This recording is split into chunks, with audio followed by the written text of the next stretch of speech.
بسم اللہ الرحمن الرحیم۔ حضرت خالد بن ولید رضی اللہ تعالیٰ عنہ کی امارت و سرکردگی میں ایک لشکر ایرانیوں سے مقابلے کے لیے گیا۔ ایرانی لشکر کا سپہ سالار مشہور زمانہ پہلوان و بہادر رستم تھا۔ حضرت خالد بن ولید رضی اللہ تعالیٰ عنہ نے رستم کی درخواست پر حضرت ربیع بن عامر رضی اللہ تعالیٰ عنہ کو اس سے بات چیت کے لیے بھیجا۔ ایرانیوں نے رستم کا دربار خوب سجا رکھا تھا۔ ریشم و جریر کے گدے، بہترین قالین، سونے و چاندی کی اشیاء اور دیگر اسباب زینت سے آراستہ پیراستہ کر دیا تھا۔ حضرت ربیع بن عامر رضی اللہ تعالیٰ عنہ گھوڑے پر سوار، ہتھیارات سے لیس، پھٹے پرانے کپڑوں میں ملبوس، اس شان کے ساتھ رستم کے دربار میں پہنچے کہ ننگی تلوار آپ کے ہاتھ میں تھی۔ دربار میں رستم کا فرش بچھا ہوا تھا۔ آپ گھوڑے کو اسی پر چلاتے ہوئے اندر جانے لگے۔ رستم پہلوان کے آدمیوں نے ان کو روکا اور ان سے کہا کہ کم سے کم تلوار تو زیر نیام کر لیں۔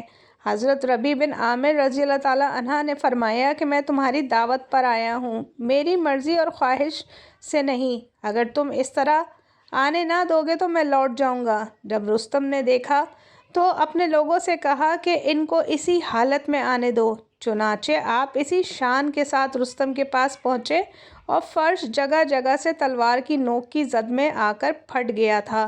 رستم نے پوچھا کہ آپ لوگ کیا چاہتے ہیں؟ حضرت ربیع بن عامر رضی اللہ تعالیٰ عنہ نے ایسا جواب دیا جو ہمیشہ کے لیے لاجواب رہے گا۔ آپ رضی اللہ تعالیٰ عنہ نے فرمایا، اللہ نے ہمیں اس لیے مبعوث کیا ہے کہ ہم اللہ کے بندوں میں سے اللہ جن کو چاہے ان کو بندوں کی غلامی سے نکال کر اللہ کی بندگی کی طرف لائیں، اور دنیا کی تنگیوں سے نکال کر اس کی وسعتوں میں لے جائیں، اور دنیا کے مختلف مذاہب کے ظلم و جور سے اسلام کے دل و انصاف کی طرف لے کر آئیں۔ تاریخ طبری میں یہ واقعہ پیش ہے۔ اس واقعے سے اسلامی معاشرے کے افراد کی مظاہرہ کائنات سے، دنیا کی دل فریبیوں سے اور مادی طاقتوں سے بے رغبتی و بے خونی کا عظیم الشان مظاہرہ ہو رہا ہے۔